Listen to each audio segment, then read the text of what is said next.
So welcome to another deep dive. Today we're going to be taking a look at Culpa Tuya. Oh, yeah. It's the sequel to Culpa Mia, or in English, Your Fault. That's right. And we're going to be looking specifically at Gen Z reactions from this Reddit thread over here. I think this is going to be really interesting. Yeah, I think so too. Sequels. Yeah. Always a little tricky. Yeah. Especially with an established fan base. Right. And I mean, just kind of looking at this thread, the overall reaction seems kind of mixed, right? Yeah, mixed, definitely. There's a lot of people who, love the original, but they're saying that this one doesn't quite live up. Yeah, I'm seeing that a lot in the comments too. Like this one from Individual Tune 9703. Okay. OMG. The first half was so rushed and the second half was so painfully slow. Wow, yeah. Pretty much sums it up, I think. Yeah, it does seem like there's this general sense of like things being rushed, plot being confusing, maybe like too many storylines going on that don't really get resolved. Yeah, too much going on. Let's see, here's one from...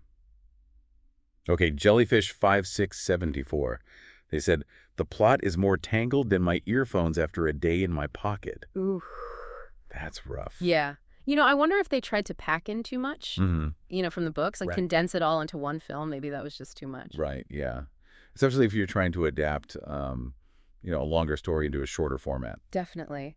But I also wonder if this this criticism maybe reveals something about how Gen Z consumes media. Oh, what are you thinking?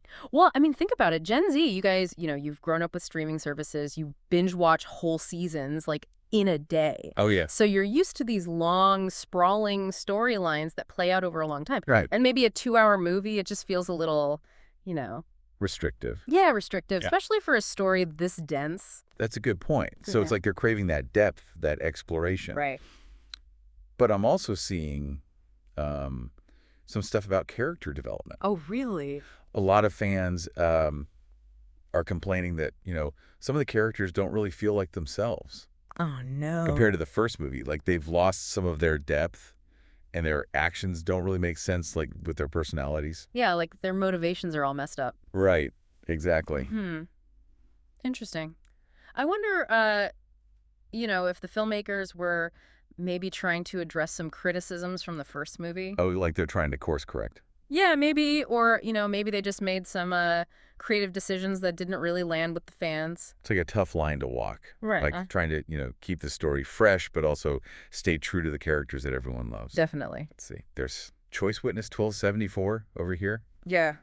They said that basically the plot they were expecting only happened in the last, 15 or 20 minutes of the movie. Wow, that's rough. And everything else, they're saying, kind of feels unnecessary. Yeah, like filler almost. Right, like filler. Like they had to stretch it out to make it a feature film length. It seems like people really care about the characters. Like, they don't want to see them get messed up. Yeah, it's like they've invested in these characters. Like they've gone on this journey with them. They want to see them grow. Right, and they want to see them grow in a way that makes sense, that feels real. Authentic. Yeah, authentic. And it's interesting, like, the way they talk about the characters, it's like they're talking about real people. Yeah, like they're friends. Right, yeah, like they're friends. Oh. Okay, Jellyfish.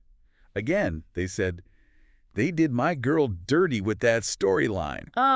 Like, it's not just like, oh, this character made a bad decision. It's like, no, you hurt my friend. Exactly. It's so personal for them. And it's like a big part of the discussion is also about Noah's actions in the film. Oh, yeah. The whole cheating debate. Yeah, like, did she cheat or did she not cheat? People are really going back and forth on that. That always sparks debate, right? It's a hot topic, for sure. And it's like people are really, like, presenting their arguments, Yeah, like a courtroom drama almost. Right, exactly. They're dissecting her motivations, looking at the context, like really trying to figure out, like, what's right, what's wrong. It's like they're trying to figure out, like, how to navigate these complex relationships in real life. Exactly. Wow. And I think it's really interesting how, regardless of which side they're on, people are bringing up some really, like, thoughtful points. Yeah, it's not just, black and white. Right. There's a lot of nuance to the discussion. A lot of gray areas. Yeah. And it's like they're saying, relationships are messy, and they want to see that reflected in the stories they're watching. It's like they're looking for something real, something that they can relate to. So Yeah, we've talked about, the overall reception, the mixed reactions, and the plot. But there's also this other big thing that people are talking about. What's that? The soundtrack. Oh, yeah, the soundtrack. A lot of people are comparing it to the first movie's soundtrack, and they're not really impressed. Yeah, it's like they're saying it doesn't have the same, emotional impact. Right, that punch. Yeah. And, music is so important in a movie, especially for younger audiences. It can really set the tone and the mood. Yeah, it can make or break a scene. So it seems like they're saying, we want the music to, elevate the story. Yeah, we want it to make us feel something. Yeah. And if it doesn't do that, then it kind of falls flat. Which, for them, it sounds like it did. Yeah, it sounds like it did. Yeah. It's interesting. They have high standards, it seems. Definitely high standards. All right, well, we've covered a lot, but I think it's time to dive into some of the specific plot points that people are debating. Oh, yeah. Let's get into the nitty-gritty. Yeah, let's see what's really got people talking, like the whole thing with Maggie's parentage. Oh, right, and the inheritance drama. Yeah, and how that seems to be, hitting a nerve with people, especially their awareness of wealth and privilege. Like they're seeing right through it. Right. There's this comment from successful ad 8417 that says, the dad and family, for that matter, are rich and can take care of her with no problems. Yeah, that's a good point. It's like they're saying, we're not buying into this contrived drama. Right. It feels out of touch. Like in the real world, wealthy families don't really sweat it over inheritance like this. Yeah, especially when they have more than enough to go around. It's like they want to see real issues reflected.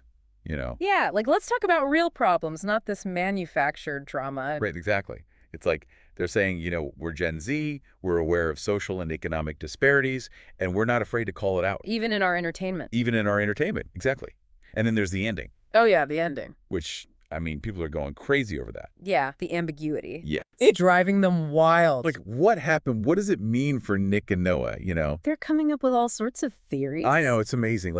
They're dissecting every little detail, It's like they're trying to solve a puzzle. Exactly, yeah. And I think, that's what open-ended narratives do. They invite the viewers to become part of the story. Right. It's like they're co-creating the ending in a way. Exactly. Yeah. And I think Gen Z, they're really good at that. Yeah. So what have we learned so far? We've seen a lot of passion, a lot of engagement. Yeah, they're not just watching the movie, they're living it. And they're not afraid to critique, to analyze, to demand more. Definitely. And it's all happening right here on this Reddit thread.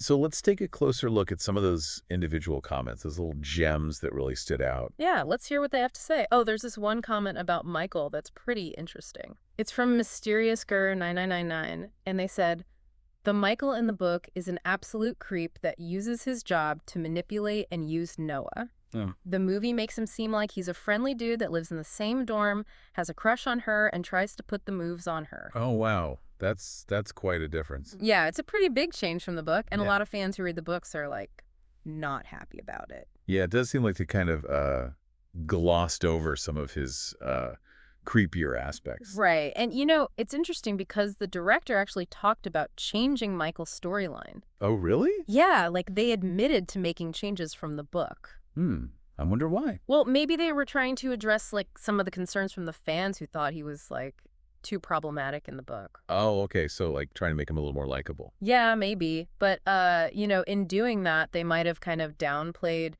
how manipulative he was, especially since he was Noah's therapist. Right. And that's a big deal, right? The Yeah. whole therapist-patient relationship. Exactly. You can't just brush that aside. Yeah.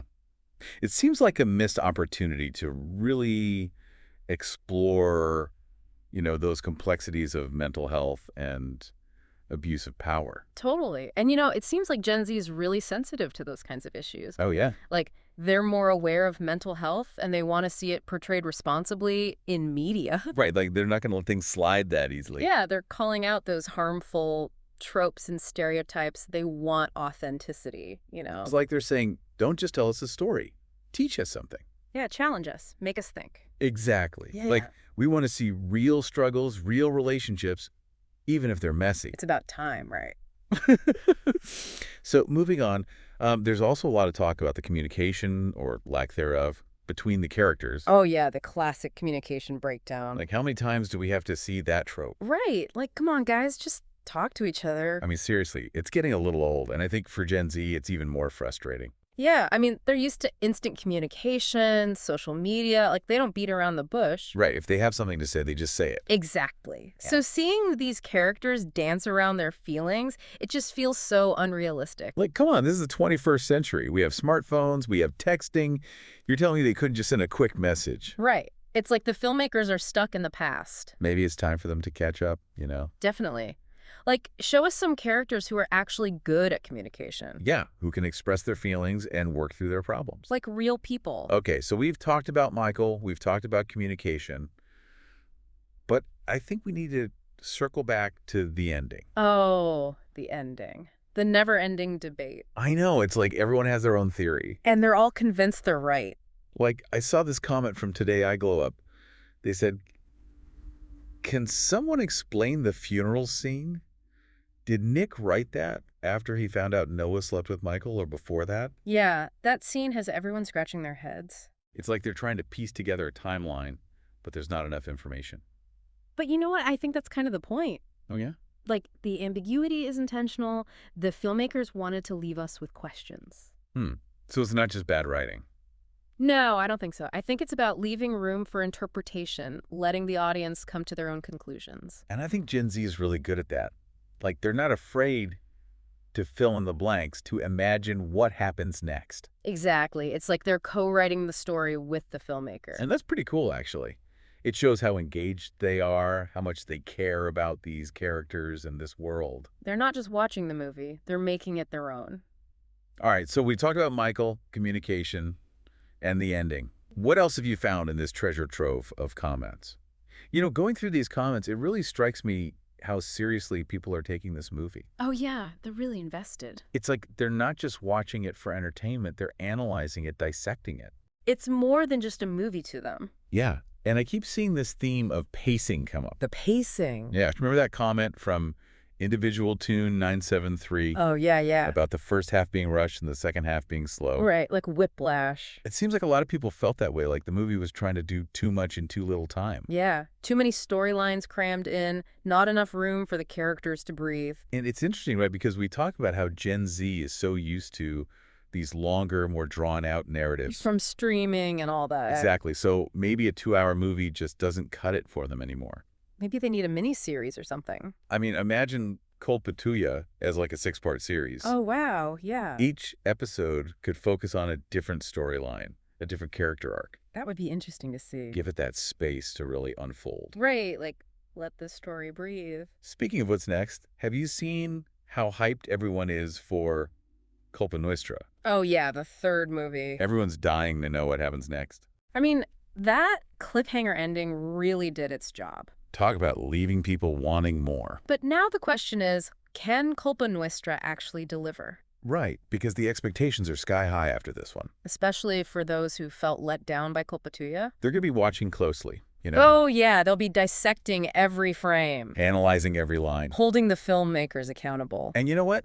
That's a good thing. It is. Yeah, because it means that they care. That's true. It means they're engaged, they're invested. They're not just passive viewers. They're active participants in this whole storytelling process. And they're shaping the future of entertainment. Exactly.